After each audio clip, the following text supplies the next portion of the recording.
இரட்சகரும் மீட்பருமாகிய கிறிஸ்து இயேசுவின் நாமத்தினாலே உங்கள் யாவரையும் அன்போடு நான் வாழ்த்தி வரவேற்கிறேன். நேற்றும் என்றும் என்றும் மாறாதவருடைய மகிமை ஒவ்வொரு நாளும் நம்மை சூழ்ந்திருக்கிறது. அவருடைய மகிமையினால் நாம் ஒவ்வொரு நாளும் பாதுகாக்கப்பட்டு கொண்டிருக்கிறோம். அவருடைய கிருபை ஒவ்வொரு நாளும் நம்மை பாதுகாத்து கொண்டிருக்கிறது. இன்னைக்கு எவ்வளவோ சூழ்நிலை தேசத்துல எங்க பார்த்தாலும், எந்த இடத்துக்கு போனாலும், யாரை பார்க்க சென்றாலும் ஒரே பயம், கலக்கங்கள். காரணம் கொரோனா பயம். யாரை எடுத்தாலும் கொரோனா கொரோனா என்று சொல்லி அதிகமாய் உச்சரிக்கப்படுகிற ஒரு சொல் என்ன என்று சொன்னால், இன்றைய சூழ்நிலையிலே கொரோனா என்று சொல் இன்றைக்கு அதிகமாய் உச்சரிக்கப்படுகிறது. என் அன்பு தேவ பிள்ளைகளை, கொரோனாவை காட்டிலும் இயேசு என்ற வார்த்தையை அதிகமாய் யாரெல்லாம் உச்சரிக்கிறார்களோ, இயேசு என்ற நாமத்தை பிதா நமக்காக கிருபையாய் அளித்த, ஈவாய் கொடுத்த ஒரு நல்ல நாமம் இயேசு என்னும் அதிகாரம் உள்ள நாமம். அந்த விலையேற பெற்ற நாமத்தை நாம் தினந்தோறும் எப்போதும் அறிக்கை செய்து கொண்டே இருக்க வேண்டும். இயேசு கிறிஸ்துவின் நாமத்தை அறிக்கை செய்து கொண்டே இருக்கிற பொழுது பரிசுத்த ஆவியானவர் மூலியமாக தேவன் நம்மை பலப்படுத்தி கொண்டே இருப்பார். நாம எந்த ஒரு கொள்ளை நோய்க்கும், கொடிய வியாதிக்கும், எவ்விதமான கொடிய வைரசுகளுக்கும் நீங்களும் நானும் கலங்க வேண்டிய, பயப்பட வேண்டிய அவசியமே இருக்காது. காரணம், தாவீது சொல்லுவது போல, கர்த்தரை துதிக்கிற துதிய காலத்தில் என் வாயில் இருக்கும் என்று சொன்னார். அதுபோல இயேசு கிறிஸ்து எனும் நாமத்தை எக்காலத்திலும் எப்போது நாம் அறிக்கை செய்து கொண்டே இருக்கிற பொழுது நம்முடைய வாழ்க்கையில நமக்கு ஒரு பெரிய பாதுகாப்பின் வளையம் உண்டாகிறது. நம்ம ஒரு பாதுகாப்பின் வட்டத்திற்குள்ளே கடந்து வருகிறோம். ஒரு பாதுகாப்பின் வளையம் நமக்குள்ளே காணப்படுகிறது. இன்றைக்கு நம்ம பார்க்கிறோம், ஒரு உயர்ந்த, ஒரு பெரிய விஐபி இருப்பார்கள் என்று சொன்னால், ஒரு பெரிய பொறுப்பில் இருப்பவர்கள், ஒரு பெரிய பதவியில் இருக்கிறவர்களுக்கெல்லாம் பாதுகாப்பு என்று சொல்லுகிற பொழுது இந்த அரசாங்கமோ உலகமோ பல அடுக்கு என்று சொல்லுகிறார்கள். முதல் அடுக்கு, 2 அடுக்கு, 3 அடுக்கு பாதுகாப்பு என்று சொல்லி உயர்தரமான அடுக்கு ரீதியான பாதுகாப்பாய் வழங்குகிறார்கள். ஆனால் இதை காட்டிலும் இன்னும் சொல்ல போனால், பேதுரு சிறைச்சாலையிலே வைக்கப்பட்ட அந்த நேரத்திலே பார்க்கிற பொழுது 4 அடுக்கு பாதுகாப்பிலே அப்போஸ்தலனாகிய பேதுரு சிறைச்சாலையில் இருந்தார் என்று சொல்லி பாருங்க. 4 அடுக்கு பாதுகாப்பு அங்கே பேதுருவுக்கு போடப்பட்டிருந்தது. ஏனென்று சொன்னால், பேதுருவை பாதுகாப்பதற்காக 4 அடுக்கு பாதுகாப்பு போடப்படவில்லை. எங்கே சிறைச்சாலையிலிருந்து அவர் தப்பி விடுவாரோ, தப்ப வைத்து விடுவார்களோ என்ற பயத்திலே அன்றைக்கு பார்க்கிறோம். பழைய அப்போஸ்தலர் நடவடிக்கைகளிலே பார்க்கிற பொழுது அங்கே எழுதப்பட்டிருக்கிறது, 4 அடுக்கு பாதுகாப்பிலே பேதுரு சிறைச்சாலையில வைக்கப்பட்டிருந்தார். ஆனால் 4 அடுக்கு பாதுகாப்பிலே அருமையாய் நிம்மதியாக அவருக்கு தெரிந்தது, இந்த பாதுகாப்பை காட்டிலும் என்னை பாதுகாக்கிறவர் பெரியவர் என்பதை அறிந்திருந்தபடியினால் அவர் நிம்மதியாக அங்கே சிறைச்சாலையில தூங்கிக் கொண்டிருந்தார். அதே போலதான் அன்பு தேவ பிள்ளைகளே, இந்த உலகத்தினுடைய உச்சகட்ட பாதுகாப்பை காட்டிலும் ஒரு பெரிய பாதுகாப்பு எங்கே இருக்கிறது என்று சொன்னால், இயேசு கிறிஸ்துவின் ரத்தத்துக்குள்ள இருக்கிறது. இயேசு கிறிஸ்துடைய ரத்தம் தெளிக்கப்படுகிற பொழுது, இயேசு கிறிஸ்துடைய ரத்தம் பூசப்படுகிற பொழுது, இயேசு கிறிஸ்துவின் ரத்தத்துக்குள்ளே நீங்கள் கடந்து வருகிற பொழுது, அந்த பாதுகாப்புக்கு நிகரான பாதுகாப்பு உலகத்திலே எங்கேயுமே கிடையாது. இந்த உலகத்துல எத்தனை அடுக்கான பாதுகாப்பு கொடுத்தாலும் இயேசு கிறிஸ்துவினுடைய பாதுகாப்புக்கு நிகர் ஒன்றுமில்லை. அப்படிப்பட்ட ஒரு பாதுகாப்பின் வளையத்துக்குள்ளே, அப்படிப்பட்ட பாதுகாப்புக்குள்ளே நீங்களும் நானும் கடந்து வர வேண்டும். அப்படி வருகிற பொழுது இந்த உலகத்துல இன்னும் எத்தனை வீரியம் நிறைந்ததான வைரஸ்கள் வந்தாலும் நீங்களும் நானும் பயப்பட வேண்டிய அவசியம் இல்லை. இன்னைக்கு நிறைய பேர் கலங்கி கொண்டிருக்கிறார்கள். ஊழியக்காரர்களே கலங்கி கொண்டிருக்கிறார்கள். விசுவாசிகளை விசாரிப்பதில்லை, விசுவாசிகளை உள்ள ஏற்றுவதில்லை. ஊழியக்காரர்களே வீடுகளை பூட்டி உள்ள உட்கார்ந்து கொண்டு யாரும் உள்ள வந்துருவாங்களோன்னு சொல்லி அவர்கள் மூலியமாக நம்ம வீட்டுக்குள்ள கொரோனா வந்துருமோன்னு சொல்லி இன்னைக்கு அநேக ஊழியக்காரர்கள் கூட பெரிய பெரிய பூட்டுகளை போட்டு வீட்டுக்குள்ளே உட்கார்ந்து அமர்ந்து கொண்டு உள்ளே இருக்கிறார்கள். காரணம் பயம், கொரோனா பயம், உயிர் பயம். தெய்வ நம்பிக்கை இருக்குமானால் அதுக்காக வீதியெல்லாம் சுற்ற வேண்டும் என்று சொல்ல வரவில்லை.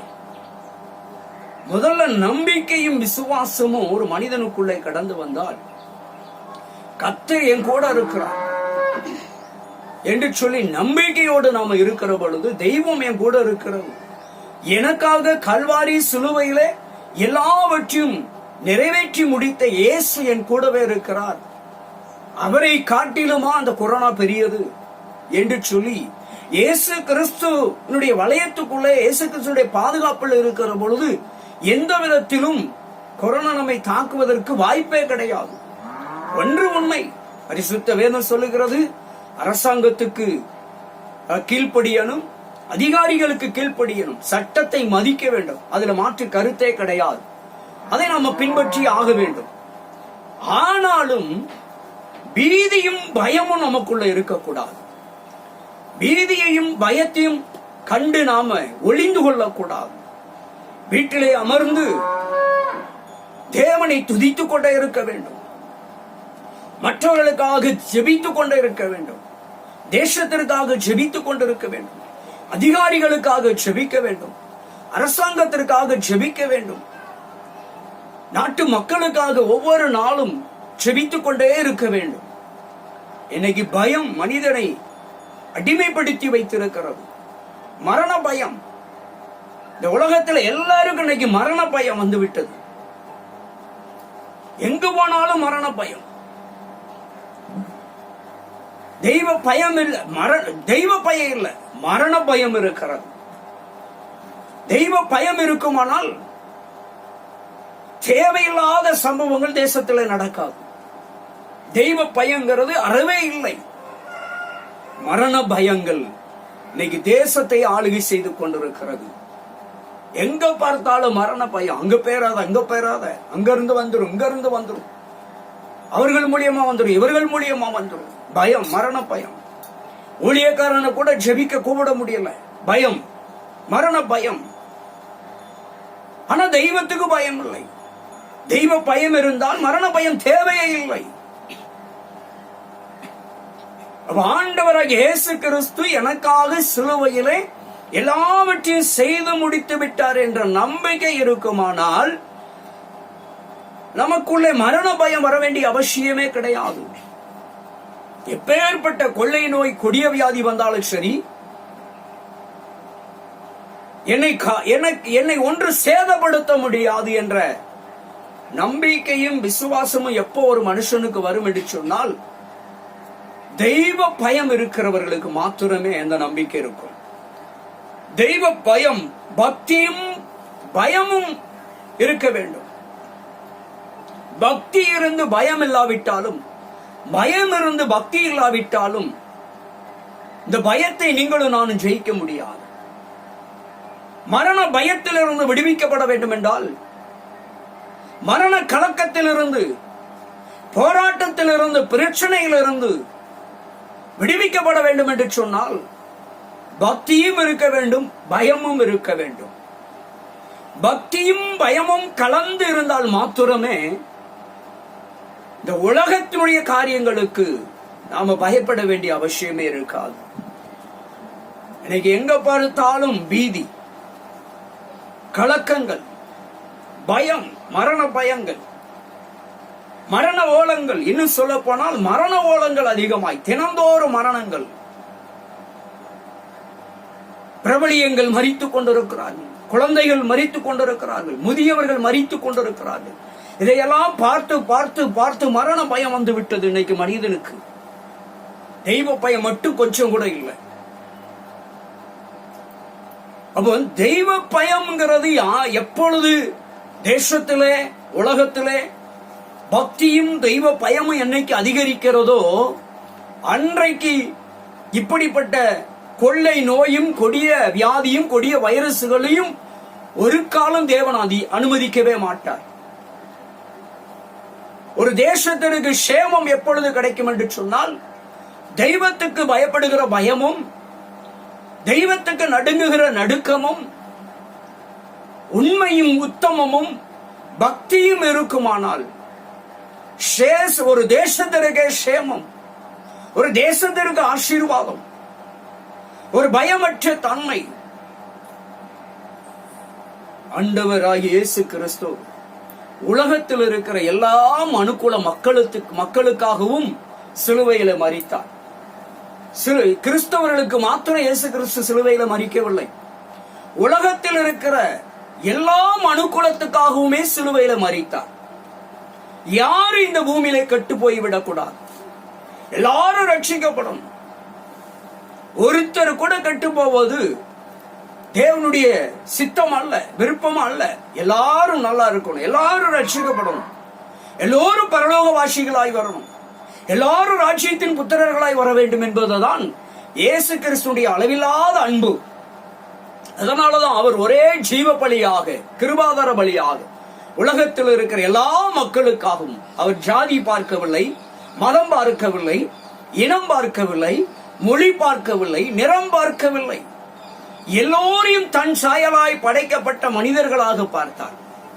எல்லோரையும் தன் பிள்ளைகளாக, தன் ஜனங்களாக தான் பார்த்தார். உலக பூமியில இருக்கிற எல்லா மனுக்குலத்துக்காகவுமே சிலுவையில அவர் மரித்தார். இதுதான் நிதர்சனமான உண்மை, மறுக்கப்படாத உண்மை. கிறிஸ்தவர்களுக்காக இயேசு கிறிஸ்து மரிக்கவில்லை. கிறிஸ்தவர்கள் என்று பெயர் எதனால் வருகிறது? இயேசு கிறிஸ்துவை ஏற்றுக்கொள்ளுகிற அனைவருமே கிறிஸ்தவர்கள்.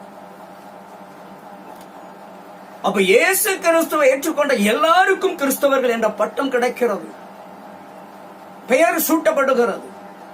கிறிஸ்தவர்கள், கிறிஸ்து பிளஸ் அவர்கள், கிறிஸ்துவை உடையவர்கள் என்று அர்த்தம். அப்போ இப்படிப்பட்ட ஸ்லாக்கியத்தை பெற்ற நீங்களும் நானும் இன்னைக்கு இன்னும் இந்த மரண பயத்தில் இருந்து கொண்டிருக்கிறோம். தைரியம் இல்லை. மரண பயத்தை நம்மை விட்டு அகற்ற வேண்டும் என்று சொன்னால், மரண பயத்திலிருந்து மீள வேண்டும் என்று சொன்னால், எனக்கு ஒரு நிச்சய தன்மை இருக்க வேண்டும். நமக்கு ஒரு நிச்சய தன்மை எப்படி இருக்கணும்னா, இயேசு கிறிஸ்து எனக்காக யாவற்றையும் சிலுவையிலே செய்து முடித்து விட்டார். அப்ப நான் சரியாயிருந்தால் சிலுவையிலே நிறைவேற்றப்பட்டு முடிக்கப்பட்ட ஒன்று என்னை ஒரு காலம் மேற்கொள்ள முடியாது, என்னை ஒரு காலம் துரத்தவும் முடியாது, என்னை ஜெயிக்கவும் முடியாது என்பதை அறிய முடியும். எப்பொழுது என்று சொன்னால், கிறிஸ்து எனக்காக சிலுவையில் எல்லாவற்றையும் நிறைவேற்றி முடித்து விட்டார் என்ற நிச்சய தன்மையோடு நம்ம பயத்தோடும் பக்தியோடும் ஜீவிக்கிற பொழுது நம்ம எதை கண்டும் பயப்பட வேண்டிய அவசியம் இல்லை. பில்லி சூனிய பயம், மாந்திரிகத்துக்கு பயம். இன்னைக்கு அநேக குடும்பங்கள் பில்லி சூனியத்தினாலே கட்டப்பட்டு கிடக்கிறது, மாந்திரிகத்திலே கட்டப்பட்டு கிடக்கிறது, செய்வனையிலே கட்டப்பட்டு கிடக்கிறது. செய்வினை, தகடுகள், மை, இப்படிப்பட்ட சூழலில் அநேக குடும்பங்கள் சிக்கி தவித்துக் கொண்டிருக்கிறது. இதிலிருந்து விடுதலை கொடுக்க இயேசு வல்லவராகவே இருக்கிறார். இயேசு கிறிஸ்து எனக்கு இதிலிருந்து விடுவிக்க கூடும் என்று சொல்லி யார் அதை நம்புகிறார்களோ, அது எப்பேர் யாராயிருந்தாலும் சரி, யார் இதை நம்புகிறார்களோ, இதை யார் ஏற்றுக்கொள்ளுகிறார்களோ, அவர்களுக்கு பில்லி சூனியத்திலிருந்து, மாந்திரிகத்திலிருந்து, செய்வனையிலிருந்து, தகடிலிருந்து விடுதலையை பெற்றுக்கொள்ள முடியும். கொள்ளாத வியாதியிலிருந்து, தீராத வியாதியிலிருந்து, கொள்ளை நோயிலிருந்து இயேசு கிறிஸ்து எனக்கு சுகம் கொடுக்க முடியும், விடுதலை கொடுக்க முடியும் என்று எப்பொழுது யார் இதை நம்புகிறார்களோ, ஏற்றுக்கொள்ளுகிறார்களோ, அவர்களை அவர் சுகமாக்குவதற்கு, விடுதலையாக்குவதற்கு அவர் ஆயத்தமாகவே தயாராக இருக்கிறார். அப்படிப்பட்ட அவர் நல்ல தெய்வம், அவர் வல்லவர். அந்த தெய்வத்தை உறுதியாய் பிடித்துக் கொள்ளுகிற பொழுது, அந்த இயேசு கிறிஸ்துவை நாம் பற்றி கொள்ளுகிற பொழுது, தீராத நோயிலிருந்து, தீராத வியாதியிலிருந்து நமக்கு அவர் விடுதலை கொடுக்கிறவராகவே இருக்கிறார். அவர் உங்களுக்காக தான் சிலுவையிலே மரித்தார். அவர் உங்களுக்காக தான் சிலுவையிலே பாடுபட்டார். என் அன்பு தேவ சகோதரனை சகோதரி தேவ பிள்ளைகளே, சிலுவையிலே இயேசு கிறிஸ்து உனக்காகத்தான். முதல்ல புரிந்து கொள்ள வேண்டும், ஏற்றுக்கொள்ள வேண்டும். இயேசு எனக்காக மரித்தார் என்ற அந்த உணர்வு வர வேண்டும். ஒவ்வொரு கிறிஸ்தவர்களும் இதை உணர வேண்டும். இயேசு கிறிஸ்து எனக்காகவே மரித்து விட்டார். மரித்தே 3ஆம் நாள் உயிர் தெழுந்திருக்கிறார். அவர் மறுபடியும் வருவார் என்ற நிச்சய தன்மை இருக்க வேண்டும். அவர் சொல்லி இருக்கிறார், நான் மறுபடியும் உங்களை காண்பேன் என்று சொல்லி வாக்கு கொடுத்திருக்கிறார். பாருங்க, பரலோகத்திற்கு அவர் எடுத்துச் சொல்லப்படுகிற பொழுது, போகிற பொழுது சொல்லிட்டு போனாரு, நான் மறுபடியும் உங்களை காண்பேன். எவ்வளவு ஒரு அருமையான வாக்கு தத்துவம். அவர் மறுபடியும் உங்களை காண்பேன் என்று சொன்னாலே மறுபடியும் அவர் வரப்போகிறார் என்பதுதான் நிச்சயம். அப்போ நம்மள மறுபடியும் எந்த சூழ்நிலையிலும் அவர் நம்மளை பார்ப்பாது என்பதுதான் முத்திரையிடப்பட்ட வாக்கு தத்துவம். அப்ப அவர் நம்மை மறுபடியும் காண்பார் என்று சொன்னால், அவர் நம்மை காண்கிற பொழுது நாம் தகுதி உள்ளவர்களாக இருக்க வேண்டும். அவர் நம்மை மறுபடியும் அழைத்து சொல்வதற்கு நமக்காக பரலோகத்தில் இருக்கிற வாசஸ்தலங்கள் ஆயத்தம் பண்ண போயிருக்கிற அந்த தேவன், அந்த இயேசு கிறிஸ்து மறுபடியும் வந்து நமக்காக ஆயத்தம் பண்ணப்பட்ட அந்த வாசஸ்தலத்திலே நம்மை கொண்டு போய் சேர்ப்பதற்கு நாம் தகுதி உள்ளவர்களாய் இருக்க வேண்டும். நாம் எப்படி தகுதி உள்ளவர்களாய் இருக்க வேண்டும்? எப்படி இருக்க முடியும் என்று சொன்னால், பரிசுத்தத்தோடு, உண்மையோடு, நீதியோடு, பயத்தோடு, பக்தியோடு நாம் காணப்படுவோம் என்று சொன்னால், மறுபடியும் காண்பேன் என்று சொன்ன கர்த்தர் மறுபடியும் நம்மை ராஜ்யத்திற்கு புத்திரர்களாக அழைத்து சொல்லுவார். அல்லேலூயா. அப்ப நீங்களும் நானும் இந்த உலகத்திலே நடக்கிற எல்லா சம்பவங்களும் வேதத்தில் எழுதப்பட்ட ஒன்றுதான். வேதம் சொல்லுகிறது, இதெல்லாம் நடக்க வேண்டியவைகள். 2000 ஆண்டுகளுக்கு முன்பே எழுதப்பட்டு விட்டது. தேசத்திலே எப்பப்ப என்னென்ன நடக்கும் என்று எல்லாமே எழுதப்பட்டு விட்டது. இயற்கை சீற்றங்கள் எழுதப்பட்டு இருக்கிறது. பூமி அதிர்ச்சிகள் எழுதப்பட்டு இருக்கிறது. புயல் காற்று வீசும் என்று எழுதப்பட்டிருக்கிறது. கொந்தளிப்புகள் உண்டாகும் என்று எழுதப்பட்டிருக்கிறது. கொள்ளை நோய், கொடிய வியாதிகள் பரவும் என்று சொல்லி எழுதப்பட்டிருக்கிறது. இதெல்லாம் எப்போ? ஆண்டுடைய வருகைக்கு அடையாளமாய் காணப்படும் என்று சொல்லி, அவருடைய வருகை சமீபம் என்பதை நமக்கு உணர்த்தும் வண்ணமாக இவைகளெல்லாம் நடக்கும் என்று எழுதப்பட்டிருக்கிறது. வேதத்தில் எழுதப்பட்டதுதான். வெட்டுக்கிளிகள் எழுதப்பட்டிருக்கிறது. கொள்ளை நோய் எழுதப்பட்டிருக்கிறது. கொடிய வியாதிகள் எழுதப்பட்டிருக்கிறது. பஞ்சம் எழுதப்பட்டிருக்கிறது. யுத்தங்கள் எழுதப்பட்டிருக்கிறது. அப்ப இவைகள் எல்லாமே எழுதப்பட்டவைகள் தான் இன்றைக்கு நடந்து கொண்டிருக்கிறது. புதுசா ஒன்றும் தோன்றவில்லை. அப்ப எல்லாமே எழுதப்பட்டதெல்லாம் நடந்து கொண்டிருக்கிறது என்று சொன்னால், அப்ப இந்த பரிசுத்த வேதத்திலே சொல்லப்பட்ட எத்தனை உண்மையானது என்பதுதான். அப்ப இந்த வேதத்திலே சொல்லி இருக்கிறது, என் ஆண்டவராய் இயேசு கிறிஸ்து சொன்னார், மறுபடியும் உங்களை காண்பேன், நான் மீண்டும் வருவேன் என்று சொன்னதும் எழுதப்பட்டிருக்கிறது. அப்படி என்று சொன்னால், அவர் மறுபடியும் நம்மளை காண்பார், மீண்டும் இங்கே வருவார். உயிர்த்தெழுந்து பரம் சென்ற இயேசு கிறிஸ்து மறுபடியும் ஆணிகள் பாய்ந்த தழும்புகளோடு கூடிய அந்த திட்டத்தோடு அவர் வருவார். அவர் கரங்களிலே நமக்காக ஆணிகள் அடிக்கப்பட்டது. அவருடைய கால்களிலே நமக்காக ஆணிகள் அடிக்கப்பட்டது. அவருடைய விழாவிலே நமக்காக குத்தப்பட்டார். காரணம் என்ன? நாம் செய்த பாவங்கள், அக்கிரமங்கள், மீறுதல்கள் எல்லாம் நம்மை விட்டு அகற்றும்படியாக, தொலைத்து போடும்படியாக சிலுவையிலே அவர் எல்லாவற்றையும் நிறைவேற்றி முடித்தார். சாபத்தில் இருந்து ஒரு விடுதலை, பாவத்தில் இருந்து ஒரு விடுதலை, அக்கிரமத்தில் இருந்து ஒரு விடுதலை, கொள்ளை நோய், கொடிய வியாதி, தீராத வியாதியிலிருந்து, பிசாசின் கட்டுகளிலிருந்து, பிசாசினுடைய அடிமைத்தனத்திலிருந்து ஒரு விடுதலை பெற வேண்டும் என்பதற்காக சிலுவையில் இயேசு கிறிஸ்து நமக்காக ரத்தம் சிந்திருக்கிறார். அல்லேலூயா. அந்த ரத்தம் இன்றைக்கும் நமக்காக பரிந்து பேசிக் கொண்டிருக்கிறது. இயேசு கிறிஸ்துடைய ரத்தம் இன்றைக்கு உனக்காக பரிந்து பேசிக் கொண்டிருக்கிறது. இயேசு கிறிஸ்துடைய ரத்தம் இன்றைக்கு உன் பிள்ளைகளுக்காக பரிந்து பேசிக் கொண்டிருக்கிறது. என் அன்பு தேவச்சனமே, ஆண்டவர் ஒரு நாள் ஒருத்தரை மறப்பதில்லை.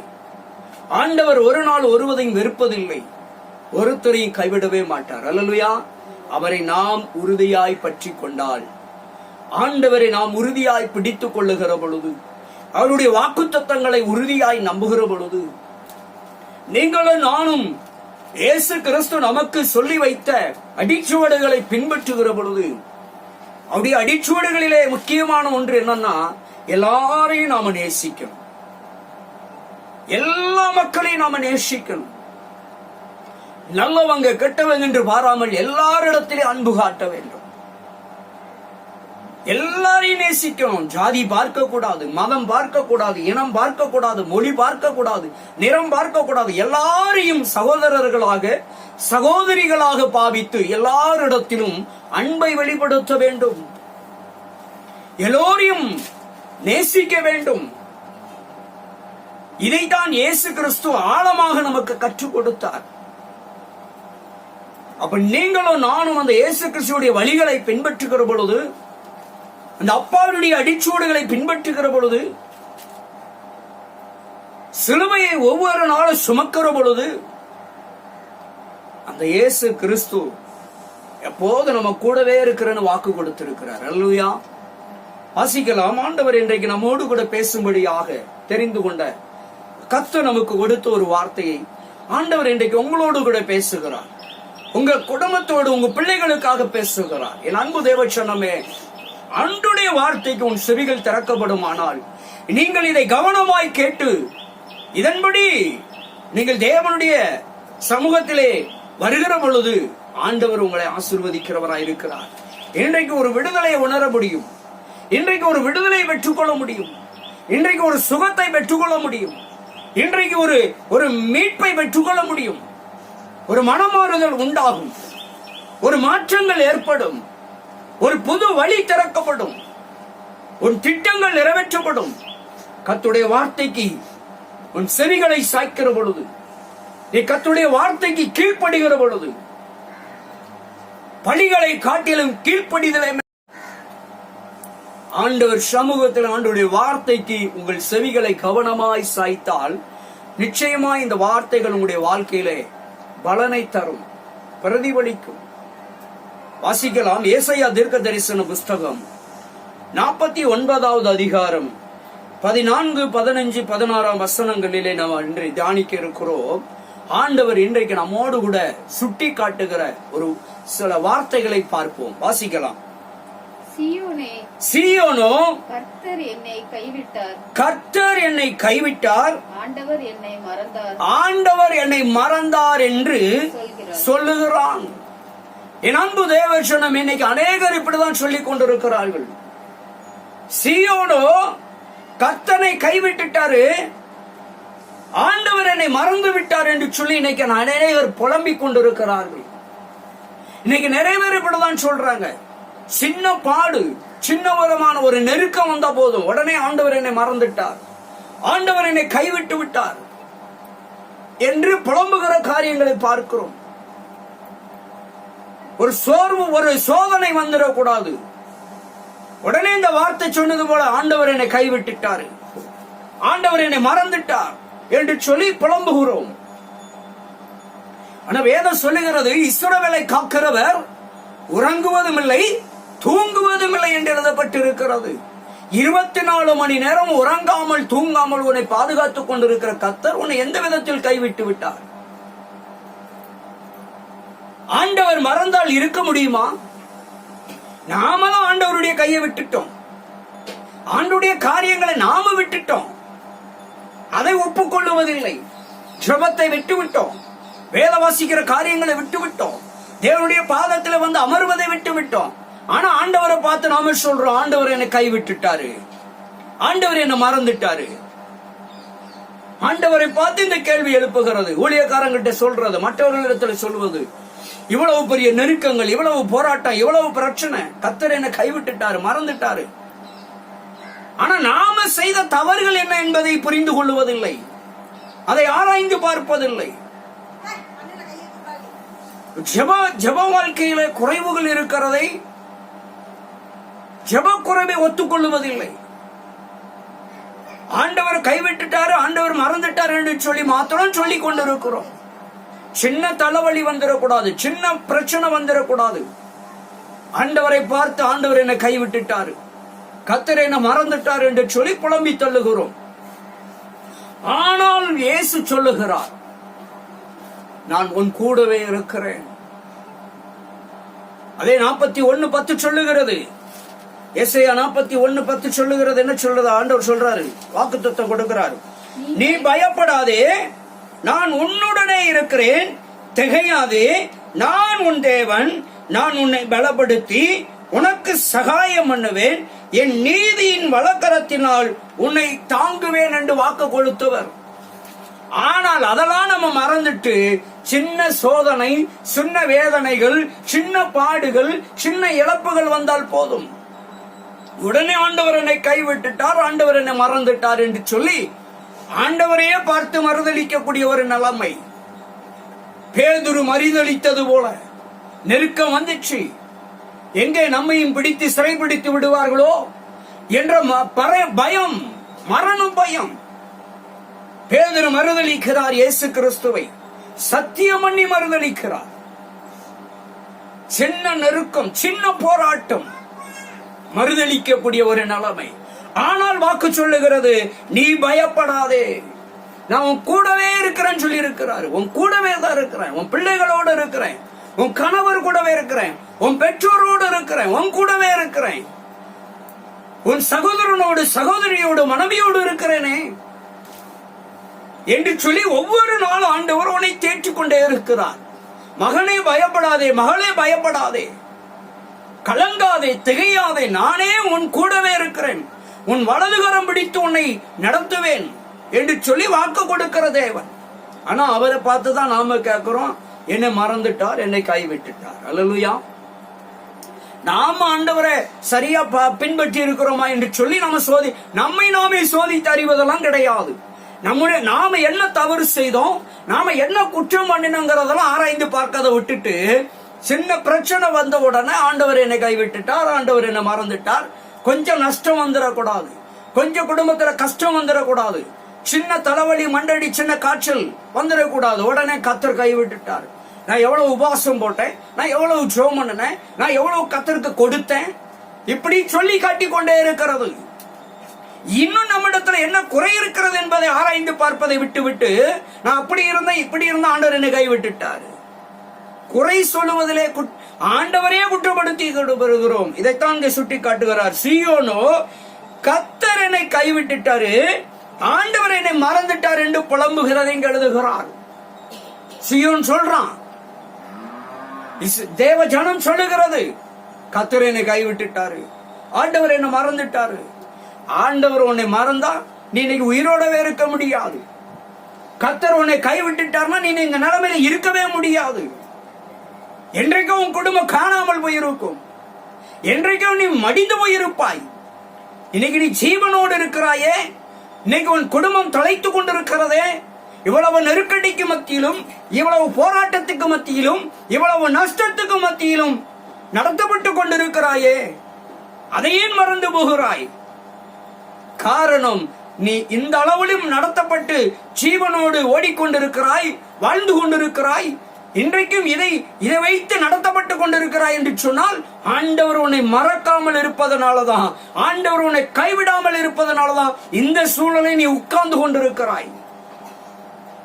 இந்த சூழலில் நீ வாழ்ந்து கொண்டிருக்கிறாய் என்று சொன்னால், ஓடிக்கொண்டிருக்கிறாய் என்று சொன்னால், தேவன் உன்னை மறக்காமல் இருப்பதனாலும், தேவன் உன்னை கைவிடாமல் இருப்பதனாலதான் இந்த போராட்டத்தின் மத்தியிலும், இந்த வியாதிக்கு மத்தியிலும், இந்த கஷ்டத்துக்கு மத்தியிலும், இந்த பாடுகளுக்கு மத்தியிலும் ஆண்டவர் உன்னை மறவாத இருக்கிறதுனாலதான் நீ இன்னைக்கும் உட்கார்ந்து கொண்டிருக்கிறாய், ஓடிக்கொண்டிருக்கிறாய், செயல்பட்டு கொண்டிருக்கிறாய், வாழ்ந்து கொண்டிருக்கிறாய். ஆண்டவர் மறந்துட்டார் என்பதை மாத்திரம் சொல்லவே கூடாது. ஆண்டவர் அவனை கைவிட்டு விட்டார் என்று மட்டும் தயவு செய்து எந்த காலத்தில் சொல்லவே கூடாது. ஆண்டவர் என்னை கைவிட்டுட்டார், ஆண்டவர் என்னை மறந்துட்டார்னா நான் என்னைக்கு அழிந்திருப்பேன். வெளியில போன வீடு திரும்ப முடியாது, ராத்திரி படுத்தா காலையில் எழுந்திருக்க முடியாது.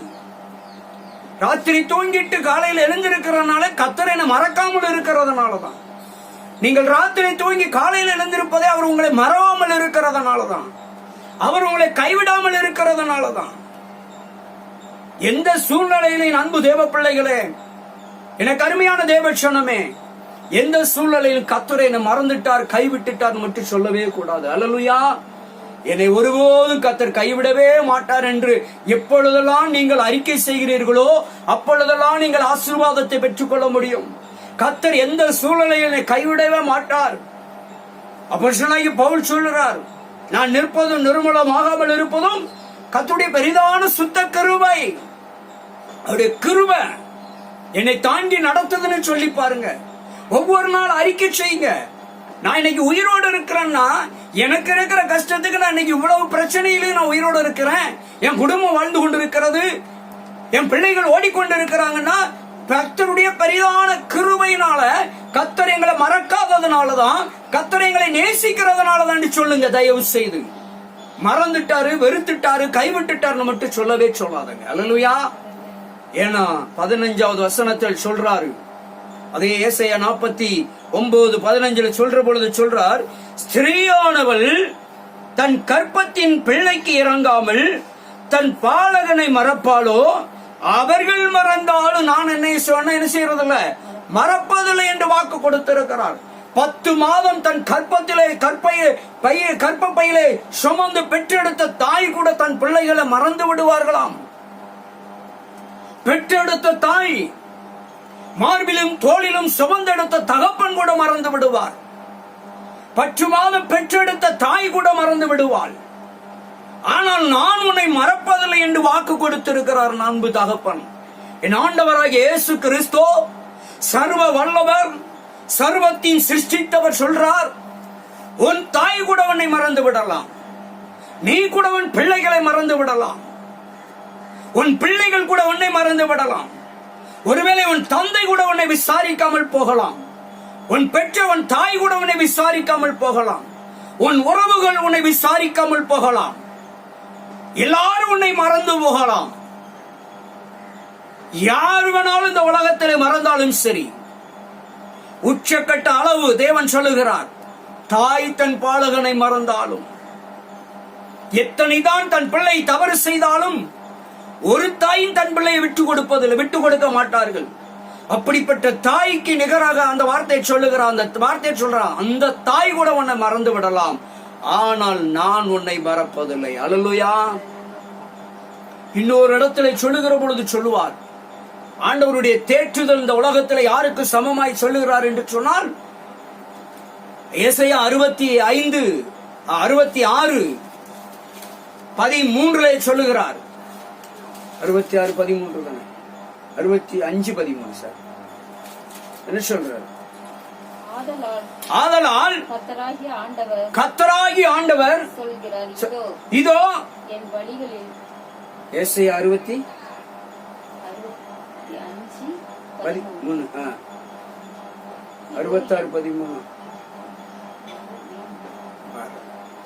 அப்ப இங்க ஆண்டவர் சொல்றாரு, வேதத்திலே ஸ்தோத்திர வேதத்திலே சொல்லுகிற பொழுது, ஒருவன் தன் தாய் தேற்றுவது போல நான் உங்களை தேற்றுவேன். 66:13 அப்படிதானே? 66:13 சொல்லுகிறார், ஒருவன் தன் தாய் தேற்றுவது போல. ஒருவனை பாருங்க, தாய் தான் பிள்ளையை தேற்றுவது போல, கவலைப்படாதடா, கலங்காதடா, திகையாதடான்னு சொல்லி தாய் மட்டும்தான் இந்த உலகத்துல பிள்ளைகளை தேற்ற முடியும். ஒரு தேற்றம் இருக்கிறது என்று சொன்னால் இந்த உலகத்திலே தாய்க்கு நிகரான தேற்றம் ஒன்றுமே இல்லை. ஆனால் ஆண்டவர் சொன்னார், இந்த தாயை காட்டிலும் இந்த தாய் கூட உன்னை மறந்து விடுவாள், ஆனால் நான் உன்னை மறக்கவே மாட்டேன், உன்னை கைவிடவும் மாட்டேன், மறக்கவும் மாட்டேன்னு சொல்லி வாக்கு கொடுக்கிறார். ஆனா அந்த ஆண்டவரை பார்த்துதான் நாம துணிகரமாக சொல்றோம், ஆண்டவர் என்னை மறந்துட்டார், என்னை கைவிட்டுட்டார். அப்போ நாம ஞானம் இல்லாம நடந்துட்டு, நாம புத்தி இல்லாம நடந்துட்டு, நாம நிர்விசாரமா நடந்துட்டு, நாம துணிகரமா நடந்துட்டு ஆண்டவர் மேல பழிய போடுறோம். கஷ்டம் வந்தோன, பாடு வந்தோன, பிரச்சனை வந்தோன, வியாதி வந்தோன ஆண்டவர் மேல பழிய போட்டுறோம். என்ன மறந்துட்டார் கர்த்தர், ஆண்டவர் என்னை கைவிட்டுட்டார்னு சொல்லி ஆண்டவர் மேல பழி சுமத்தி விடுகிறோம். ஆண்டவரே சில அநேக நேரத்தில் என்ன செய்றோம், கைவிட்டுட்டாரு, மறந்துட்டாருன்னு மறுதளிக்கிறோம். எனக்கு ஒருத்தருமே இல்லை என்று மறுதளிக்கிறோம். இயேசு இல்லைன்னா நாம இருக்கவே முடியாது. கர்த்தர் என் கூட இருக்கிறதுனால அங்க நின்று கொண்டு இருக்கிறேன். பாடுகள் என்பது, பிரச்சனை என்பது, போராட்டம் என்பது இந்த உலகத்தில் நம்ம உயிரோட இருக்கிற நாட்கள் எல்லாம் உண்டு. அதைத்தான் ஆண்டவராய் இயேசு கிறிஸ்து யோவான் 16 அதிகாரத்திலே சொல்லுகிற பொழுது, உலகத்தில் உபத்திரவம் உண்டு, ஆனாலும் திடன் கொள்ளுங்கள், இந்த உலகத்தை நான் ஜெயித்தேன் என்று வாக்கு கொடுத்திருக்கிறார். இந்த உலகத்துல எப்பேற்பட்ட கோடீஸ்வரனாய் இருந்தாலும் சரி, அவனுக்கும் உபத்திரவம் உண்டு. உபத்திரம் இல்லாத மனிதன் ஒருவர் உண்டா என்று சொன்னால் ஒருவருமே கிடையாது. உபத்திரம் உலகத்திலே உண்டு. நீங்க உபத்திரம் இல்லாம இருக்கணும்னு நினைச்சா கூட பிசாசானவன் உங்களை இருக்க விட மாட்டான். உங்களை ஏதாவது சீண்டி கொண்டே, உங்களை தீண்டி கொண்டே இருப்பான், உபத்திரப்படுத்தி கொண்டே இருப்பான். ஜெபம் பண்ண விடாம, வேத வாசிக்க விடாம, நம்பிக்கையில இருக்க விடாம, விசுவாசத்துல பலப்பட விடாம, சந்தோஷத்துல இருக்க விடாம, மகிழ்ச்சியில இருக்க விடாம ஏதாவது ஒரு உபத்திரவத்தை உண்டு பண்ணி கொண்டேதான் இருப்பான். ஏனென்று சொன்னால் பரிசுத்த வேதம் அவனுக்கு சான்றளிக்கிறது. எப்படி அளிக்கிறது? அவன் கொல்லவும் அழிக்கவுமே அன்றின்னு எழுதப்பட்டிருக்கிறது. நிம்மதியா இருக்க விட மாட்டான். அழகாய் வாழ்ந்து கொண்டிருக்கிற யோபுவை நிம்மதியா இருக்க விட்டானா? ஆண்டவர் அழகாக அவனை வாழ வைத்திருக்கிறார். ஆசீர்வாதமாக வாழ்ந்து கொண்டிருக்கிறான். சாத்தானுக்கு பொறுக்கல, தேவனிடத்தில் அனுமதியை பெற்று அவனை சோதிக்கிறான். அப்ப பாருங்க, இந்த உலகத்திலே எப்படி வாழ்ந்தாலும் சரி உபத்திரவம் உண்டு. அதைத்தான் இயேசு அழகாக சுருக்கமாக ஒரு வார்த்தைக்குள்ள அடக்கினார். எவன் தன் சிலுவையை சுமந்து கொண்டு என் பின்னே வருகிறானோ. சிலுவைக்குள்ள எல்லாமே அடங்கிட்டுங்க. எல்லா பிரச்சனையும், இந்த உலகத்தில் இருக்கிற அத்தனை பிரச்சனையுமே சிலுவைதான். சிலுவையை சுமக்கணும்ட்டாரு. சிலுவையை சும, நம்பிக்கையோட விசுவாசத்தோட எனக்கு முன்னே ஒருவர் போய் கொண்டிருக்கிறார் என்று சொல்லி அவரை பார்த்து கொண்டே சிலுவையை சுமந்து கொண்டு போ.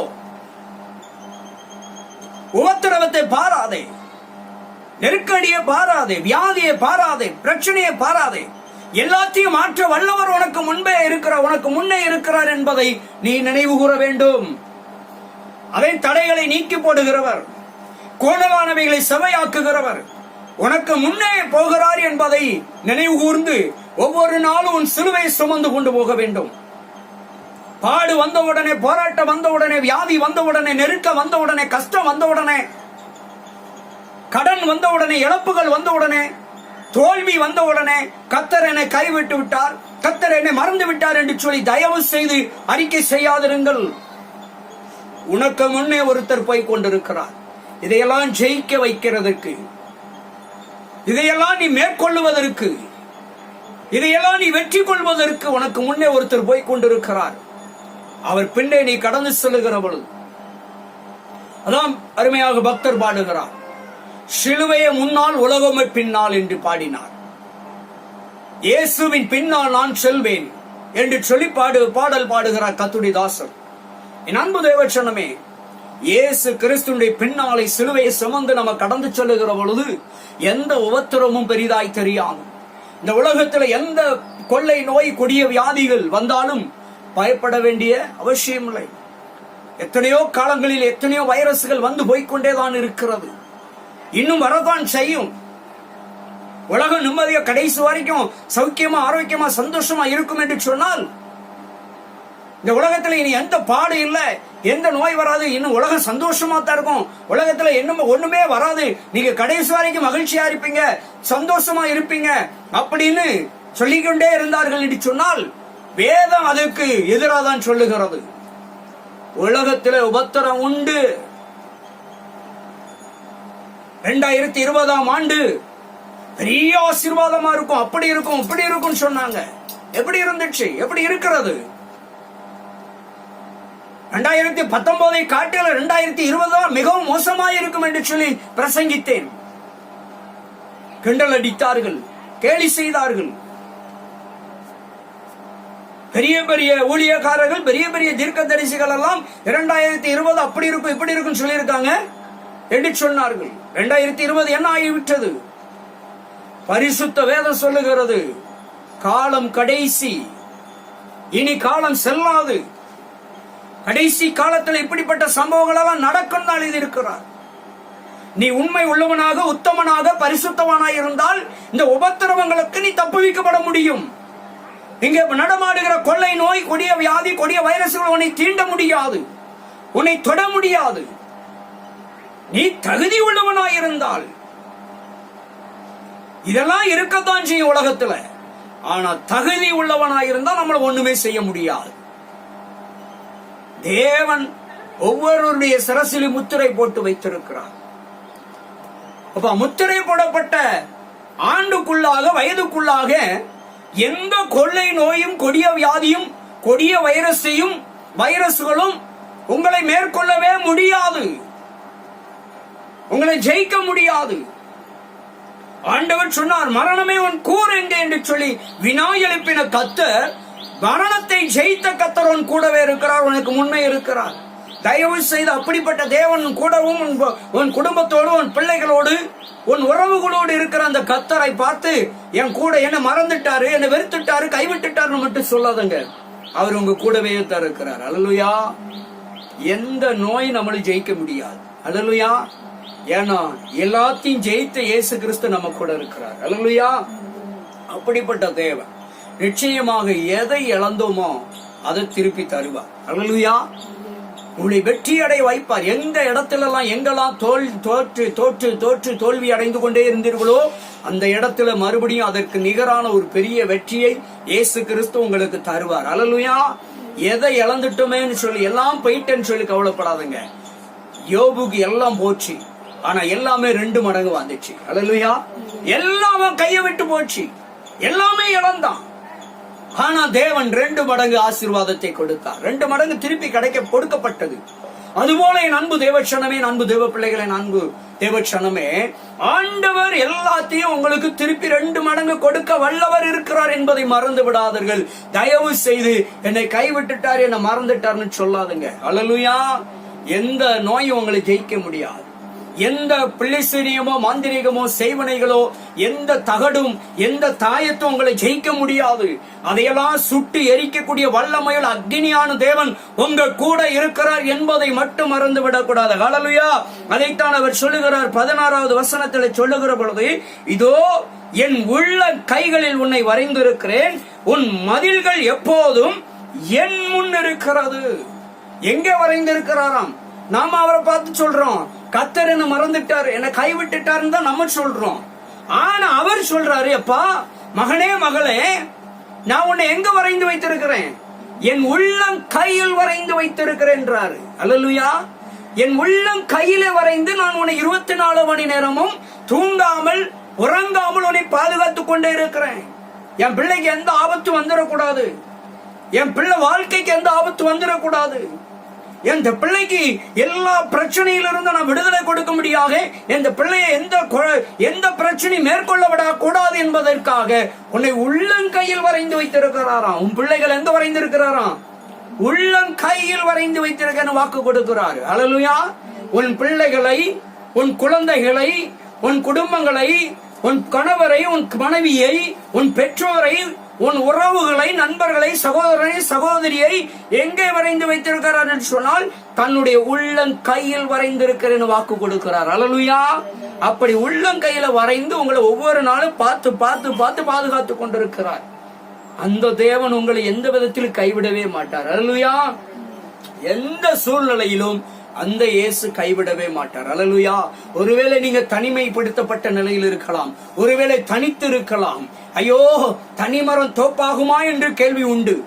எல்லாருக்கும் தெரியும், தனிமரம் ஒரு நாள் என்ன செய்யாது, தோப்பாகாது என்று சொல்வார்கள். என்னிடத்துல வருகிற பொழுது ஐயோ நான் தனியா இருக்கிறேன் என்று சொல்லி புலம்புவார்கள். அநேகர் ஜெபிக்க போகிற இடத்துல, அநேகரை சந்திக்கிற பொழுது, அநேகரை விசாரிக்கிற பொழுது ஐயோ நான் தனிமையில் இருக்கிறேன்னு சொல்லுவாங்க. நான் அவர்களுக்கு சொல்லுவேன், தயவு செய்து தனிமையில் இருக்கிறேன்னு மட்டும் சொல்லாத. அல்லேலூயா. இந்த உலகத்துல உள்ள மனுஷர்கள் எல்லாம் உங்களை விட்டு தூரமாக இருக்கலாம், ஆனா இந்த உலகத்தையே உண்டாக்கி உங்களை ஒவ்வொரு நாளும் விசாரித்து போஷித்து வழி நடத்துகிற, இரவும் பகலும் தூங்காமல் உறங்காமல் காத்து கொண்டிருக்கிற இயேசு உங்க கூடவே இருக்கிறார். அப்படிப்பட்ட தேவன் உங்க கூட இருக்கிற பொழுது நீங்க தனிமையில் இருக்கிறன்னு மட்டும் சொல்லவே, அறிக்கை செய்யவே கூடாது. அல்லேலூயா. தயவு செய்து நான் முதியவர்களுக்கும் சொல்லுவேன், எல்லாருக்கும் சொல்லுவேன், நான் அடிக்கடி எல்லார்ட்டும் இதைத்தான் சொல்லுவேன், தனிமையில இருக்குன்னு மட்டும் சொல்லவே கூடாது. இயேசு உங்க கூடவே இருக்கிறார். அல்லேலூயா. நீங்க எந்த இடத்துல, தாவீது சொல்லுகிறான், நான் பாதாளத்திலே படுக்கப்பட்டாலும் நீர் அங்கே இருக்கிறீர், நான் ஆகாயத்திலே கூடு கட்டி நான் அங்கே இருக்கிறேன் என்று சொல்லுகிறான். அல்லேலூயா. அப்ப ஆண்டவர் நம்ம எங்கெல்லாம் இருக்கிறோமோ, எந்த இடத்துல தனிமையில் இருக்கிறோம்னாலும் சரிதான், நமக்கு வேண்டுமானால் மற்றவருடைய பார்வை பரியாசம் பண்ணலாம், ஆனால் இயேசு நம்ம கூட இருக்கிறார் என்பது அவர்களுக்கு தெரியாது. ஆனால் உங்களுக்கு தெரிந்திருக்க வேண்டும், எனக்கு தெரிந்திருக்க வேண்டும், நமக்கு தெரிந்திருக்க வேண்டும். அவர்களுடைய பார்வைக்கு நான் அனாதையாக இருக்கலாம், அவர்களுடைய பார்வைக்கு நான் தனித்து விடப்பட்டவனாய், நான் கைவிடப்பட்டவனை போல காணப்படலாம். ஆனா வேதம் சொல்லுகிற என் அன்பு தேவ சனமே, என் அன்பு தேவ பிள்ளைகளே, ஆகாது என்று தள்ளின கல்லுதான் மூளைக்கு தலைக்கல் என்று எப்படி நிர்ணயிக்கப்பட்டதோ, அதே போல நீ தனிமைப்படுத்தப்பட்டிருக்கலாம், ஒதுக்கப்பட்டிருக்கலாம், வெறுக்கப்பட்டிருக்கலாம். ஆனால் இயேசு உன்னை ஒதுக்கவில்லை, இயேசு உன்னை வெறுக்கவில்லை, அவர் உன் கூடவே இருக்கிறார். நீ தனியா இருக்கிறார் என்று சொல்லி, தனிமையில் இருக்கிற என்று ஒரு நாளும் நீ ஃபீல் பண்ணவே கூடாது. அல்லேலூயா. நீ தனியா இருக்கிறேன் என்று மாத்திரம் சொல்லவே கூடாது. அல்லேலூயா. இயேசு கிறிஸ்து உன்னை உள்ளங்கையில் வரைந்திருக்கிறார். அன்பு தேவனே, ஆண்டவர் உன்னை ஒரு நாள் கைவிடவே மாட்டார். ஆண்டவர் உன்னை ஒரு நாள் வெறுக்கவும் இல்லை. உங்களையோ உன் குடும்பத்தையோ எந்த சூழலில் கைவிட மாட்டார். அவர் உன்னை உள்ளங்கையில் வைத்திருக்கிறார். தாய் தன் பாலகனை மறந்தா கூட இயேசு உங்க குடும்பத்தை, உங்க பிள்ளைகளை யாரையும் மறப்பதில்லை. உங்க ஆசீர்வாதத்தை, உங்க சுகத்தை அவர் மறக்கல. நிச்சயமா எல்லாத்தையும் திருப்பி தருவார். நீங்கள் விடுதலை பெறுவீங்க, நீங்க சுகத்தை பெறுவீங்க, ஆசீர்வாதத்தை பெறுவீங்க. தேவ மகிமை உங்களை ஆளுகை செய்யும். உங்களை பயத்தை எடுத்து போடுங்க, மரண பயத்தெல்லாம் நீக்கி போடுங்க. இயேசு கிறிஸ்து ஒரு நாள் ஒருபோது உங்களை கைவிடவே மாட்டார். ஹல்லேலூயா. ஒருபோது உங்களை விட்டு விலகவும் மாட்டார், உங்களை கைவிடவும் மாட்டார். அந்த இயேசு உங்க கூடவே இருக்கிறார்.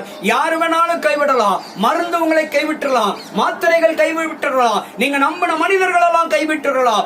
யார் கைவிட்டாலும் சரி, இயேசு தயவு செய்து ஒரு நாள் கைவிடவே மாட்டார் என்று மாத்திரம் ஒவ்வொரு நாளும் அறிக்கை செய்ய வேண்டும். தேவ பிள்ளைகளே, இயேசு என்னை ஒரு நாளும் மறக்க மாட்டார், இயேசு என்னை ஒரு நாள் கைவிட மாட்டார், அவர் என் கூடவே இருக்கிறார் என்று ஒவ்வொரு நாளும் நீங்க அறிக்கை செய்வீர்கள் என்று சொன்னால், அந்த இயேசு கிறிஸ்து உங்களை ஒவ்வொரு நாளும் ஒவ்வொரு நொடி பொழுதும் உங்களை விசாரித்து உங்களுக்கு நன்மை செய்வார், உங்களுக்கு விடுதலை கொடுப்பார், உங்களுக்கு சுகத்தை கொடுப்பார். நீங்கள் அற்புதங்களை பெற்றுக்கொள்ள முடியும், நீங்கள் அதிசயங்களை பெற்றுக்கொள்ள முடியும். இப்பொழுதே கர்த்தர் கிரியை செய்து கொண்டிருக்கிறார். தேவ பிள்ளையே, அவர் உள்ளம் கையில் ஒன்றை வரைந்திருக்கிறார். தயவு செய்து கர்த்தரை மறந்துட்டார், கர்த்தரை வெறுத்து விட்டார், கைவிட்டுட்டார் மட்டும் தயவு செய்து எந்த சூழ்நிலையிலோ நீங்க அறிக்கை செய்யாதங்க. உங்க பிள்ளைகளை கைவிடவே மாட்டாங்க ஏசப்பா, உங்களுக்கு ஏசப்பா கைவிடவே மாட்டாங்க. உங்கள் ஆசீர்வாதங்களால உங்களை தேடி வரும், நீங்க இழந்ததெல்லாம் உங்களுக்கு தேடி வரும், நீங்க ஆசைப்படுறதெல்லாம் பெற்றுக்கொள்ள முடியும். நீங்க விரும்புகிற காரியத்தை கர்த்தர் நிறைவேற்றி தருவார். நீங்க கர்த்தரை உறுதியாய் பிடித்துக் கொள்ளுங்க, நல்ல ஜெபம் பண்ணுங்க, நல்ல வேத வாசிங்க, எல்லா மக்களையும் சகோதரனாக சகோதரியாக பாவித்து எல்லாரிடத்திலும் அன்பு காட்டுங்க, எல்லாரையும் நேசிக்க கற்றுக்கொள்ளுங்கள். அல்லேலூயா. எல்லாருக்காக, எல்லாரும் உங்க பகைஞருக்காக, உங்களுடைய சத்துருக்களுக்காக, உங்க எதிராளிகளுக்காகவும் நல்ல ஆசீர்வதித்து ஜெபம் பண்ணுங்க. அதைத்தான் கர்த்தர் விரும்புகிறார். அல்லேலூயா. யாரையுமே கண்டு பயப்பட வேண்டாம், எதையும் கண்டு பயப்பட வேண்டாம்.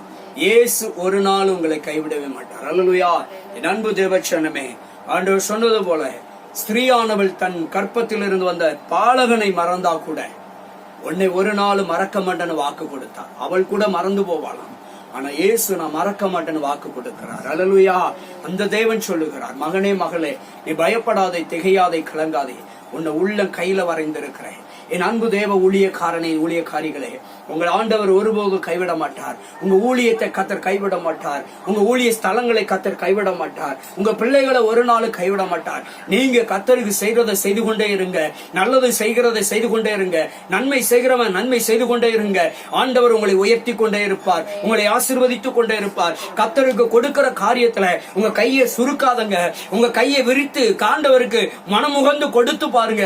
ஆண்டவர் உங்களை பெருக பண்ணி கொண்டே இருப்பார். நீங்க 100 ரூபாய் கொடுத்தா கர்த்தர் அதை 10 மடங்கு திருப்பி கொடுப்பார். நீங்க 1000 ரூபாய் கொடுத்தா அதை உங்களுக்கு 10 மடங்கு திருப்பி கொடுப்பார். நீங்க 10,000 ரூபாய் கொடுத்தா அதை உங்களுக்கு 10 மடங்கு திருப்பி கொடுக்கிற கர்த்தர். மனமுகந்து கொடுங்க. மனுஷனை பார்க்காதங்க, முகத்தை பார்க்காதங்க.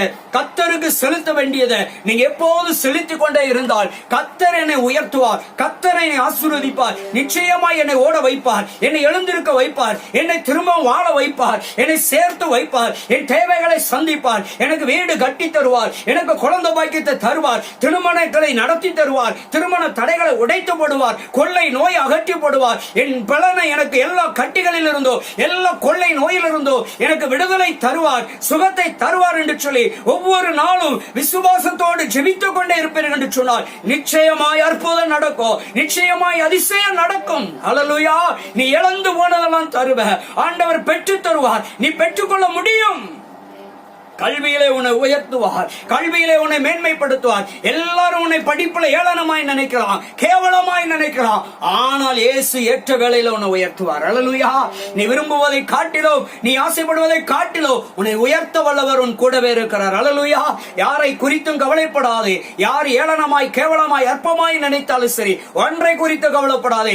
என்னை உயர்த்த வல்லவர் என் கூடவே இருக்கிறார் என்று சொல்லி ஒவ்வொரு நாளும் நீ அறிக்கை செய்தால் ஆண்டவர் உன்னை ஆசீர்வதிப்பார். நல்ல பணிகளை தருவார். நல்ல வேலைகளை தருவார். நல்ல தொழிலை தருவார். உன் வியாபாரத்தை ஆசீர்வதிப்பார். உன் வியாபார ஸ்தலத்தை கர்த்தர் புதுப்பிப்பார். உன் வியாபார ஸ்தலத்திலே உன் பணியிலே கர்த்தர் உன்னை உயர்த்துவார். உன் வருமானத்தை ஆசீர்வதித்து தருவார். ஹல்லேலூயா.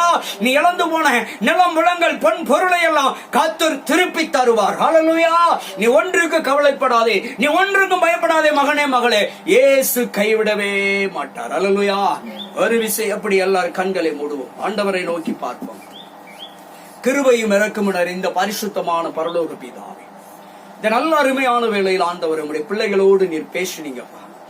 உம்முடைய பிள்ளைகள் இன்னைக்கு அநேகர் சோர்ந்து போய் ஆண்டவரே, இழப்புகள் மத்தியிலே, சோர்வுகள் மத்தியிலே, பலவீனத்தின் மத்தியிலே, சுகவீனத்தின் மத்தியிலே, வியாதியின் மத்தியிலே, தேசத்திலே நடமாடுகிற கொள்ளை நோயின் மத்தியிலே, ஆண்டவரே, நெருக்கடிகளுக்கு மத்தியிலே, போராட்டத்துக்கு மத்தியிலே, கர்த்தர் என்னை கைவிட்டு விட்டார், கர்த்தர் என்னை மறந்து விட்டார் என்று சொல்லி புலம்பிக் கொண்டிருக்கிற, மறுதலித்துக் கொண்டிருக்கிற உம்முடைய பிள்ளைகளை இந்த காலவேளையில் உம்முடைய வார்த்தைகளை கொண்டு நீர் திடப்படுத்தினதற்காய் ஸ்தோத்திரம். நீர் பலப்படுத்திக் கொண்டிருப்பதற்காய் ஸ்தோத்திரம். உம்முடைய பிள்ளைகளை உம்முடைய வார்த்தை அனுப்பி திடப்படுத்தி தைரியப்படுத்திக் கொண்டிருப்பதற்காய் ஸ்தோத்திரம். மகனே நீ பயப்படாதே, மகளே நீ பயப்படாதே, பெற்றோரே, அன்பு பெற்றோரே நீ பயப்படாதே என்று சொல்லி இந்த காலவேளையில் உம்முடைய வார்த்தை அனுப்பி திடப்படுத்திக் கொண்டிருப்பதற்காய், நீர் பலப்படுத்திக் கொண்டிருப்பதற்காய், இப்பொழுது கிரியை செய்து கொண்டிருப்பதற்காய் நன்றி அப்பா. எல்லா பலவீனங்களோ, எல்லா சுகவீனங்களோ இப்பொழுது நீர் அப்புறப்படுத்திக் கொண்டிருப்பதற்காய் ஸ்தோத்திரம். எல்லா அவநம்பிக்கைகளையோ, அவிசுவாசத்தையோ இப்பொழுது உம்முடைய பிள்ளைகளை விட்டு நீர் எடுத்து போட்டுக் கொண்டிருப்பதற்காய் ஸ்தோத்திரம் ஐயா. நம்பிக்கையிலும் விசுவாசத்திலோ ஆசீர்வாதத்திலும் உம்முடைய பிள்ளைகளை நீர் உயிர்ப்பிப்பதற்காய் ஸ்தோத்திரம். நீர் உயர்த்தப்படுவதற்காய் ஸ்தோத்திரம். ஆசீர்வதித்து மேன்மைப்படுத்தப்படுவதற்காய் ஸ்தோத்திரப்பா. உம்முடைய பிள்ளைகளை விடுவிக்கப்படுவதற்காய் ஸ்தோத்திரம். விழுந்து கிடக்கிற உம்முடைய பிள்ளைகளை நீர் தூக்கிவிடப்படுவதற்காய் ஸ்தோத்திரம். தோர்ந்து போயிருக்கிற பிள்ளைகளை, உம்முடைய பிள்ளைகளை ஆண்டவரை நீர் பலப்படுத்தப்படுவதற்காய் ஸ்தோத்திரம் ஐயா. உம்முடைய பிள்ளைகள் ஆண்டவரே, துக்கத்தில் இருக்கிற பிள்ளைகளை நீர் தைரியப்படுத்தி, ஆறுதல் படுத்தி, சந்தோஷத்தை ஆண்டவரை கொடுக்கப்படுவதற்காய் ஸ்தோத்திரம் ஐயா. எல்லா துக்கங்களையும், கவலைகளையும், வருத்தங்களையும், பயத்தையோ கர்த்தர் அகற்றி உம்முடைய பிள்ளைகளை ஆசீர்வதித்து தைரியப்படுத்தப்படுவதற்காய் ஸ்தோத்திரம். நீர் வாழ வைக்கப்படுவதற்காய் ஸ்தோத்திரங்க தாவே. ஒளிந்து விட்டால் இனி எழுந்திருக்க மாட்டால், வீழ்ந்து விட்டால் என்று நினைக்கிற ஜனங்களுக்கு மத்தியிலே தலை நிமிர்ந்து வாழ வைக்கப்படுவதற்காய் ஸ்தோத்திரம். தலை நிமிர்ந்து நடக்க வைக்கப்படுவதற்காய் ஸ்தோத்திரம் ஐயா. வீழ்த்த வேண்டும் என்று சூழ்ச்சி பண்ணுகிற கூட்டத்துக்கு மத்தியிலே உம்முடைய பிள்ளைகளை நீர் ஆண்டவரே பலப்படுத்த, அக்கினியாய் நீர் பலப்படுத்தப்படுவதற்காய் ஸ்தோத்திரம் ஆண்டவரே. அதற்காக உமக்கு நன்றி அப்பா. எப்பேற்பட்ட கொள்ளை நோய் கொடிய வியாதியெல்லாம் நீர் அப்புறப்படுத்துவதற்காய் ஸ்தோத்திரம். எல்லா மண்டலங்களிலே நீர் கிரியை செய்வதற்காய் ஸ்தோத்திரம். எலும்பு மண்டலங்களிலே, இரத்த நாளங்களிலே, சதை மண்டலங்களிலே, நரம்பு மண்டலங்களிலே இப்பொழுதே நீர் கிரியை செய்வதற்காய் ஸ்தோத்திரம். இப்பொழுதே உம்முடைய வல்லமை இறங்குவதற்காய் ஸ்தோத்திரம். உம்முடைய ரத்தத்தின் மகிமை இறங்குவதற்காய் ஸ்தோத்திரம். எல்லா கட்டிகளும் தைராய்டுகளோ எல்லா நீர் கட்டிகளும் மறைவதற்காய் ஸ்தோத்திரம் ஐயா. ஓ கற்பத்தின் கனியை உண்டு பண்ணுவதற்காய் ஸ்தோத்திரம். இப்பொழுது பெற்றுக்கொள் மகளே, மகனே நீ பெற்றுக்கொள், சுகத்தை பெற்றுக்கொள், அற்புதத்தை பெற்றுக்கொள், இப்பொழுதே பெற்றுக்கொள். இதோ மறைந்து கொண்டிருக்கிறது, இப்பொழுது விலகிக் கொண்டிருக்கிறது பிரச்சனை. இதோ உன் போராட்டம் விலகிக் கொண்டிருக்கிறது. இதோ ஒரு விடுதலை உண்டாகி கொண்டிருக்கிறது. இதோ உனக்கு நன்மை கிட்டி சேருகிறது. நன்றி ஆண்டவரே. மகளை கட்டுகள் அறுக்கப்பட்டுக் கொண்டிருக்கிறது. உன் நுகத்தை கர்த்தர் இப்பொழுது முறித்துக் கொண்டிருக்கிறார். உன் சர்ம வியாதிகள் மறைந்து கொண்டிருக்கிறது. உன் சர்ம வியாதிகள் மறைந்து கொண்டிருக்கிறது. உன் அந்தரங்க பலவீனங்கள் மறைந்து கொண்டிருக்கிறது. ஓ உன் தேவனுக்கு பிரியமில்லாத வழிகள் உன்னை விட்டு கர்த்தர் தூரப்படுத்த போகிறார். உன் வழிகளை கர்த்தர் செம்மைப்படுத்த போகிறார். ஓ தேவனுக்கு பிரியமில்லாத கிரியைகளை கர்த்தர் உன்னை விட்டு அப்புறப்படுத்த போகிறார். ஹல்லேலூயா. ஓ குடி பழக்கத்தை வெறுக்க முடியாது, குடி பழக்கத்தை மறக்க முடியாது. தேவன் அப்படிப்பட்ட சிந்தையை உண்டு பண்ண போகிறார். இப்பொழுது உண்டு பண்ணி கொண்டிருக்கிறார். ஸ்தோத்திரம். ஆண்டவரே, தடைகளை நீக்கி போடுகிறார். குழந்தை பாக்கியத்தினுடைய தடைகளை, திருமண தடைகளை, வீடு கட்டுகிற தடைகளை, ஆசீர்வாதங்களை பெற்று வியாபார தடைகள் எல்லாம் இப்பொழுது உன் பிசினஸ் தடைகள் எல்லாம், உன் வேலை வாய்ப்பு தடைகள் எல்லாம் இப்பொழுது உடைத்துக் கொண்டிருக்கிறார் இயேசு கிறிஸ்து.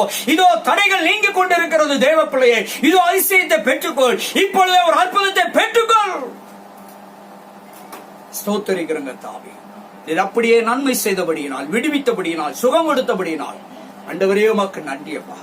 எல்லா மனு குலத்திற்காக சிலுவையிலே மரித்து எல்லா மக்களை நேசிக்கிறதற்காய் ஸ்தோத்திரம்.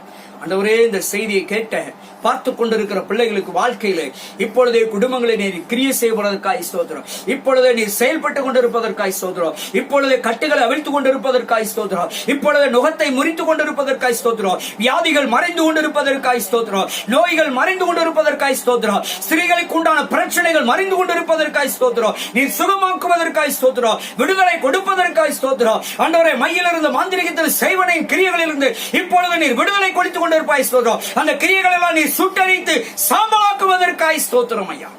நன்றி ஆண்டவரே. கர்த்தர் எழுந்து நடக்க வைக்கப்படுறக்காய் ஸ்தோத்திரம். எல்லாம் முடங்கி கிடக்கிற பிள்ளைகளை செயல்பட வைக்கப்படுறக்காய் ஸ்தோத்திரம். நடமாட ஓட வைக்கப்படுறக்காய் ஸ்தோத்திரம். முடங்கி கிடக்கிற கால்கள், கைகள், நரம்புகள், எலும்புகள் எல்லாம் கர்த்தர் திடப்படுத்துவதற்காக உமக்கு ஸ்தோத்திரம். செயலிழந்த உறுப்புகள் செயல்படுவதற்காய் ஸ்தோத்திரம் ஆண்டவரே.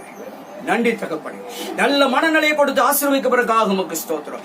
ஆசீர்வாதங்களையும் சுகத்தையும் சௌக்கியத்தையும் ஆசீர்வாதத்தையும் விடுதலை கொடுத்து நீர் இப்பொழுதே ஆசீர்வதித்துக் கொண்டிருப்பதற்காக உமக்கு கோடி நன்றி செலுத்துகிறேன். இயேசு கிறிஸ்துவின் நாமத்தில் வாழ்த்தி ஆசீர்வதித்து ஜெபிக்கிறேன் நல்ல பிதாவே. ஆமென். God bless you.